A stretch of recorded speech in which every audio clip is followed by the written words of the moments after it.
Halo semuanya, selamat datang di channel yang tidak layak untuk dihina ini. Sebelum kita mulai, atur posisi santainya, seruput kopinya, dan mari kita berkhayal. Melanjutkan cerita sebelumnya, mengalihkan pandangan mereka ke suara itu, 26 tetua berdiri di udara dan berjalan menuju kerumunan. Sementara para tetua ini terdiri dari pria dan wanita, mereka semua memang sudah tua dan berambut abu-abu. Masing-masing dari mereka tampaknya memiliki aura keabadian, dan gaun panjang mereka berkibar tertiup angin saat mereka bergerak. Sungguh penampilan yang sangat luar biasa. Selain itu, masing-masing dari mereka memiliki kultivasi setengah kaisar bela diri. Kemegahan dengan kedatangan mereka yang terpadu, ketika mereka berjalan menuju kerumunan dari langit, mereka benar-benar tak tertandingi. Meskipun ada puluhan ribu orang di alun-alun saat ini, dalam hal kekuatan keseluruhan, mereka lebih rendah dari 26 tetua Gunung Cianwood ini. Terutama untuk pria tua berjanggut putih, yang memimpin 26 para tetua itu. Kekuatannya adalah misteri yang mendalam.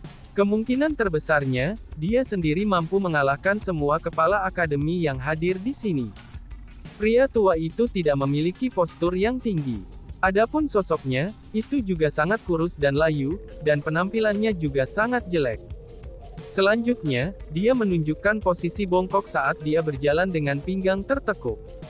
Dari pandangan sekilas, dia muncul seperti monyet tua yang sekarat, dan berambut putih. Namun, tidak ada satu orang pun yang tidak sopan terhadapnya. Bahkan para kepala Akademi Tiga Hutan Cianwood saja, mereka tidak berani untuk tidak menghormatinya. Itu karena, dia adalah salah satu tetua manajemen Gunung Cianwood. Lebih jauh lagi, karena penampilannya seperti kera atau monyet, orang-orang menjulukinya sebagai setengah kaisar bela diri kera putih. Reputasi Half Martial Emperor White Ape ini, itu tidak hanya terbatas pada domain Cianwood. Dia memiliki ketenaran, bahkan di seluruh tanah suci martialism. Adapun kekuatannya, itu juga sangat menakutkan. Lebih jauh lagi, orang yang berbicara sebelumnya adalah orang ini. Kami memberi hormat kepada tetua kera putih. Kami menghormati para tetua lainnya. Pada saat ini, kepala akademi, tetua dan murid dari semua kekuatan, mereka semua menangkupkan tinju mereka dan dengan hormat memberi hormat kepada 26 tetua. Suara mereka dipenuhi dengan rasa hormat dan bergema di cakrawala seperti guntur, dan bahkan bergema hingga ribuan mil jauhnya. Cukup, kita semua sudah lama berkenalan. Tidak perlu bagi kamu semua untuk menjadi kaku seperti ini. Terlebih lagi, orang-orang di belakangku ini dulunya adalah bawahan lamamu. Alasan aku membawa mereka adalah, ini agar kita dapat berbicara tentang masa lalu. Jadi tidak perlu bagimu untuk memberikan penghormatan besar kepada mereka, karena ini hanya akan membuat kekacauan dari senioritas. Setengah marsial Kaisar White Ape membuka mulut besarnya, dan menunjukkan senyum yang relatif jelek dan agak vulgar. Namun harus diakui juga, bahwa tawa dari mulutnya benar-benar ceria dan ringan. Melihat ini, kepala akademi yang hadir juga mulai tertawa. Memang benar, selain setengah kaisar bela diri kera putih, semua tetua lain yang ada di belakangnya adalah orang-orang yang mereka kenal. Selain itu, mereka semua berasal dari 5 kekuatan tambahan kelas 1. Mereka semua dulunya adalah murid dari 5 kekuatan tambahan kelas 1. Selanjutnya, mereka adalah murid yang paling menonjol. Setelah memasuki Gunung Cianwood, ketenaran dan reputasi mereka terus meningkat. Setelah mereka melewati batas waktu menjadi murid, pada saat mereka diberi pilihan untuk meninggalkan Gunung Cianwood atau tinggal dan menjadi tetua, mereka memilih untuk tetap tinggal dan menjadi tetua. Meskipun mereka telah memutuskan untuk tinggal di Gunung Cianwood, tapi mereka masih menganggap diri mereka sebagai bagian dari kekuatan mereka masing-masing, itu sebelum mereka datang ke Gunung Cianwood. Tujuan mereka untuk tetap di Gunung Cianwood adalah, itu agar mereka dapat membantu kekuatan mereka masing-masing, dan mendapatkan manfaat bagi generasi muda dari kekuatan mereka masing-masing di Gunung Cianwood. Bahkan meskipun mereka membawa nama-nama menjadi tetua Gunung Cianwood, tapi mereka semua masih milik 5 kekuatan tambahan kelas 1. Satu-satunya perbedaan adalah bahwa mereka ditempatkan di Gunung Qianwood. Hentikan senyum bodoh kalian. Sangat sulit bagi kamu semua untuk melihat mereka lagi, maka pergilah dan berbicara tentang masa lalu dengan kepala akademi kamu masing-masing. Ucap setengah marsial Kaisar Keraputi sambil melambaikan tangannya. Melihat ini, 25 tetua di belakangnya membungkuk dengan hormat, lalu terbang ke arah akademi mereka masing-masing. Meskipun itu hanya tindakan sederhana, tapi semua orang bisa mengetahui seberapa tinggi status yang dimiliki oleh setengah kaisar marsial Keraputi itu. Penegasannya ini telah membuatnya hingga tidak ada yang berani berbicara buruk tentangnya. Namun, 25 Half Martial Emperors semuanya dipisahkan menjadi 5 kekuatan tambahan kelas 1. Adapun kekuatan tambahan lainnya, tidak ada dari mereka yang memiliki hubungan dengan 25 kaisar bela diri ini. Selanjutnya dari 25 orang ini, 18 dari mereka adalah orang-orang dari 3 hutan Qianwood. Adapun 7 sisanya, 3 berasal dari Biara Orion, dan 4 berasal dari Sekte Ascension. Meskipun ke-25 tetua ini bukanlah kekuatan yang dimiliki oleh 5 kekuatan tambahan kelas 1 di Gunung Qianwood, tapi orang-orang masih dapat secara tidak langsung membedakan kekuatan antara 5 kekuatan tambahan di Gunung Qianwood. Waktunya sudah tiba. Aturannya tetap sama, mereka yang ingin berpartisipasi bisa mengikuti aku. Dan untuk mereka yang tidak ingin ikut, mereka dapat tinggal di sini. Dan juga akan ada tetua yang datang untuk mengatur semuanya nanti. Tiba-tiba saja berkata seperti itu, setengah kaisar Keraputi itu segera melonjak ke langit. Dengan tangan di belakang punggung dan pinggangnya ditekuk, dia berjalan perlahan menuju wilayah terdalam dari Gunung Qianwood.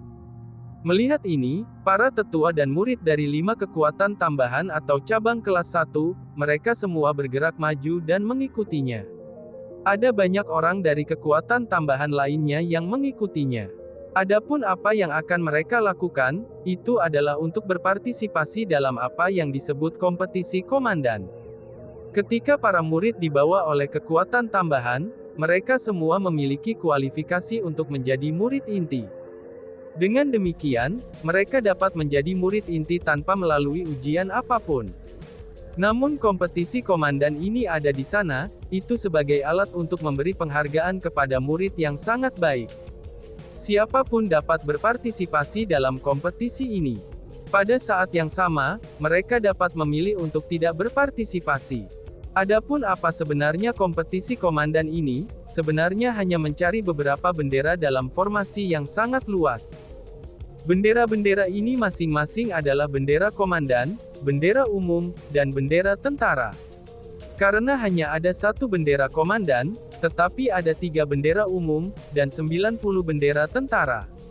Berdasarkan jenis bendera yang diperoleh, jenis tanda yang berbeda juga akan muncul. Selanjutnya, mereka dapat menukar bendera yang telah mereka peroleh dengan hadiah berbeda di Gunung Qianwood. Adapun imbalannya, mereka semua sudah ditentukan sebelumnya. Karena bendera komandan adalah yang paling sulit ditemukan, maka bendera itu dianggap sebagai yang tertinggi. Siapapun yang memperoleh bendera komandan, maka mereka akan memperoleh sebuah biara di wilayah inti Gunung Qianwood. Biara itu akan berisi beberapa istana mewah, dan ditunggu oleh pelayan berkualitas tinggi yang disediakan oleh Gunung Qianwood. Bukan hanya itu saja, mereka juga bisa berlatih dalam keterampilan marsial tabu ER10 tanpa batasan. Selain itu, mereka akan diberikan satu persenjataan kerajaan kualitas terbaik, dan 10.000 manik bela diri beserta 1.000 poin prestasi. Bagi mereka yang berhasil mendapatkan bendera umum, penghargaan mereka akan jauh lebih rendah. Mereka hanya memperoleh pelayan untuk melayani mereka, dan para pelayan itu tidak akan memiliki kualitas yang paling baik. Sementara itu mereka juga bisa mendapatkan royal armament berkualitas tinggi, dan bukan yang berkualitas paling tinggi. Sementara itu mereka juga akan diizinkan untuk mempelajari keterampilan bela diri ER10 tabu, dan mereka secara terbatas hanya mempelajari satu saja. Adapun badge marsial, mereka hanya akan diberikan 500 saja.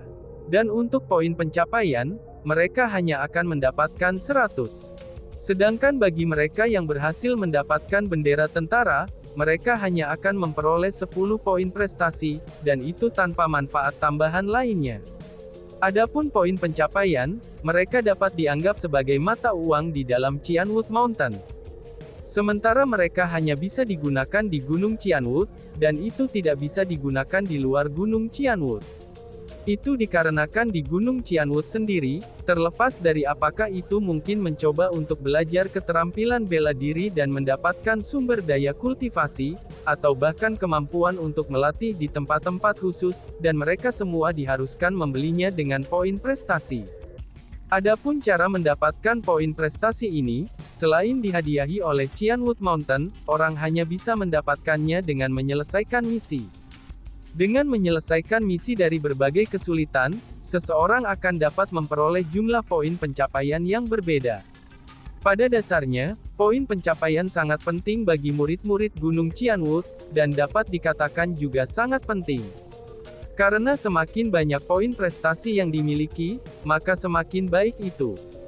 Bagi para murid yang baru saja memasuki Gunung Qianwood, 10 poin pencapaian adalah jumlah yang sangat bagus. Adapun hadiah 1000 poin prestasi untuk orang yang memperoleh bendera komandan, ini bisa dikatakan juga itu adalah jumlah yang sangat besar. Namun hal yang paling pentingnya adalah, bahwa bisa mendapatkan bendera komandan adalah kemenangan besar. Selain itu, sejak zaman kuno, orang yang berhasil mendapatkan bendera komandan setiap tahun, mereka akan selalu menjadi individu yang kuat di wilayah inti yang dipenuhi dengan para jenius, dan menjadi karakter besar dalam sejarah. Dengan demikian, para murid dari semua kekuatan terutama para jenius yang terkenal itu, semuanya telah menetapkan tujuan mereka untuk mencari bendera komandan. Itu karena, jika mereka memperoleh bendera komandan, ini tidak hanya akan menjadi kemuliaan bagi mereka, tapi mereka juga akan dihargai oleh para tetua dan murid Gunung Qianwood. Singkatnya, itu sama saja dengan langkah awal yang sangat bagus untuk masa depan mereka. Karena bagaimanapun terlepas dari apa yang telah mereka capai di masa lalu, atau seberapa terkenal mereka sekarang, itu semua tidak berhubungan dengan Gunung Qianwood. Hanya dengan mendapatkan kejayaan di Gunung Qianwood saja, barulah mereka bisa benar-benar diakui oleh orang-orang di Gunung Qianwood. Pada saat ini, mayoritas kepala akademi dan murid mengikuti setengah marsial Kaisar Kera Putih itu. Namun, ada juga banyak yang memilih untuk tetap tinggal. Itu karena, mereka tahu bahwa mereka tidak memiliki harapan untuk dapat memperoleh bendera apapun. Karena itulah, alih-alih mempermalukan diri mereka sendiri, mereka memutuskan untuk memasuki hutan Qianwood secara damai, dan dengan patuh menjadi murid inti. Mungkin hanya dengan cara ini sajalah, mereka bisa mendapatkan peluang untuk menjadi lebih kuat di masa depan. Lagi pula, hanya beberapa orang yang bisa mendapatkan bendera dalam kompetisi semacam itu. Dengan kekuatan lawan mereka, akan sangat normal bagi mereka untuk tidak dapat mengibarkan sebuah bendera. Namun, akan selalu ada banyak orang yang ingin mencari keuntungan dalam kekacauan ini, dan mencoba keberuntungan mereka sendiri. Dengan demikian, ini mengarah pada faktanya bahwa meskipun kurang dari 100 bendera secara keseluruhan, tapi tidak kurang dari 10.000 murid di setiap kompetisi komandan akan selalu ada. Di bawah panduan Half Martial Emperor White AP, Chu Feng dan yang lainnya tiba di area kompetisi perebutan bendera. Itu adalah pegunungan pencakar langit. Lebih tepatnya, itu adalah hutan batu yang ada di langit. Pada saat ini, di depan mata Chu Feng dan yang lainnya, sejauh mata mereka bisa melihat, itu hanyalah bebatuan saja. Batu-batu ini sangat aneh. Ukuran dan bentuk mereka semua juga berbeda-beda. Yang lebih kecil hanya seukuran semangka, sedangkan yang lebih besar ukurannya hampir 1 kilometer, dan itu tampak seperti gunung-gunung besar yang didirikan di langit. Adapun batu-batu ini, mereka semua terisolasi satu sama lain dengan ruang di antara masing-masingnya. Selanjutnya, rune dan simbol khusus ditulis di seluruh batu. Ketika mereka berkedip dan melayang di langit, mereka tampak sangat cantik dan luar biasa. Aku merasa, kalian semua sudah menyebutkan aturan kompetisi komandan kepada para murid ini. Jadi dengan begitu, aku tidak akan repot-repot mengucapkan kata-kata yang berlebihan. Aku hanya memiliki satu kalimat untuk diucapkan kepada semua murid. Aku berharap kamu beruntung, ucap Tetua Kera Putih. Setelah tiba di tempat ini, Tetua setengah marsial Kaisar Kera Putih melambaikan tangannya, dan menunjukkan kepada kerumunan untuk memasuki hutan batu. Adapun untuk para murid, mereka juga tidak ragu untuk masuk. Satu demi satu mereka terbang ke hutan batu yang luas yang memenuhi bidang pandang mereka, dan kemudian berjuang untuk mendapatkan bendera untuk diri mereka sendiri. Sebenarnya, aturan kompetisi komandan memang sangat sederhana. Ada total 94 bendera. Adapun bendera ini, mereka semua tersembunyi di dalam batu-batu ini. Namun, orang harus mencari tahunya sendiri, di manakah bendera-bendera itu disembunyikan. Selanjutnya, karena formasi spiritual khusus ditempatkan pada batu-batu ini, itu membuatnya sehingga seseorang tidak dapat dengan paksa memecahkannya. Oleh karena itulah, seseorang harus menggunakan teknik pembentukan spiritual, untuk memecahkan formasi spiritual pada batu hingga hancur, itu untuk menentukan apakah mungkin ada bendera yang disembunyikan di dalamnya atau tidak. Sedangkan untuk memecah formasi spiritual itu sendiri, itu adalah proses yang panjang. Jika penglihatan seseorang buruk dan memilih batu yang salah, maka mereka tidak hanya akan menemukan bahwa tidak ada bendera setelah melanggar formasi, tetapi mereka telah menghabiskan banyak waktu. Waktu yang terbuang ini akan sama halnya dengan memberi orang lain kesempatan lebih banyak, dan juga lebih baik untuk menemukan bendera. Dengan demikian, para murid menjadi sangat berhati-hati dalam tindakan mereka, dan akan langsung bergegas ke kedalaman hutan batu. Itu karena pada tahun-tahun sebelumnya, semua bendera sebagian besar disembunyikan di kedalaman hutan batu. Pada saat ini, Chu Feng dan Bai Ruoshan sedang terbang berdampingan. Mengikuti di belakangnya, mereka adalah murid-murid dari Sekte Ascension dan Hutan Qianwood Selatan. Para murid ini tidak dengan segera mencari cara untuk mencari bendera. Namun sebaliknya, mereka benar-benar fokus mengikuti Chu Feng dan Bai Ruoshan. Mereka seperti penjaga yang melindungi komandan mereka, sementara itu mereka juga menjaga jarak tertentu dari keduanya. Chu Feng dan Bai Ruoshan tidak terbang terlalu cepat ataupun terlalu lambat. Mereka berdua menggunakan metode khusus mereka, itu untuk memeriksa batu-batu di sekitarnya dengan penuh perhatian. Saudari junior Bai, apa menurut kamu di antara kita berdua ini, kata Chu Feng dengan senyum di wajahnya setelah memeriksa batu-batu itu. Siapa yang kamu panggil saudara perempuan junior? Balas Bai Ruoshan sambil menatap Chu Feng. Dengan nada tidak senang, dia pun melanjutkan. Panggil aku kakak perempuan senior. Pada saat ini, murid-murid Sekte Kenaikan yang mengikuti di belakang mereka berdua, mereka semua juga mengerutkan kening mereka. Chu Feng ini benar-benar orang pertama, yang berani berbicara dengan Bai Ruoshan hingga sedemikian rupa. Namun setelah melihat bahwa Bai Ruoshan hanya menatap Chu Feng, dan tidak menjadi benar-benar marah, mereka merasa itu bahkan lebih tak terduga dari suatu peristiwa besar ini. Itu karena reaksi Bai Ruoshan pada saat ini, ketika dibandingkan dengan temperamennya, itu benar-benar dapat dikatakan sudah sangat sopan. Tidak peduli apa yang murid-murid Sekte Kenaikanmu sebutkan, karena aku bukanlah murid Sekte Kenaikanmu. Apapun itu, aku hanya menempatkan senioritas lain sesuai usia. Jika kamu mengatakan bahwa usia kamu lebih tua dari aku, maka aku dengan senang hati akan memanggil kamu sebagai kakak senior perempuan, kata Chu Feng dengan senyum berseri-seri. Kamu, lupakan saja, lakukan saja apapun yang kamu inginkan, balas Bai Ruoshan yang akhirnya dibuat terdiam oleh Chu Feng. Itu karena, dia jelas-jelas memang lebih muda dari Chu Feng. Dengan demikian, dia tidak punya alasan untuk mengatakan bahwa dia lebih tua darinya, karena itu akan sama saja dengan mengatakan bahwa dia lebih tua daripada Chu Feng. Dengan betapa muda dan lembutnya dia, bagaimana mungkin dia bisa menyebut dirinya tua dan senior? Adapun untuk Chu Feng, setelah berinteraksi dengan Bai Ruoshan selama beberapa bulan terakhir, ia sudah memahami temperamennya, dan sudah mengantisipasi reaksi Bai Ruoshan. Namun, dia tidak buru-buru menunjukkan kemenangannya. Sebagai gantinya, dia melambaikan tangannya kepada para murid dari Sekte Ascension, dan juga Hutan Qianwut Selatan yang mengikuti di belakang mereka dan berkata, "Apa yang kalian lakukan dengan mengikuti kami? Cepatlah pergi, dan cari benderanya sendiri," ucap Chu Feng. Setelah mendengar apa yang dikatakan Chu Feng, para murid Hutan Qianwut Selatan saling melirik sebelum pergi berurutan. Namun para murid dari Sekte Ascension dikejutkan oleh tindakan Chu Feng, dan kemudian membuka mulut mereka lebar-lebar karena terkejut.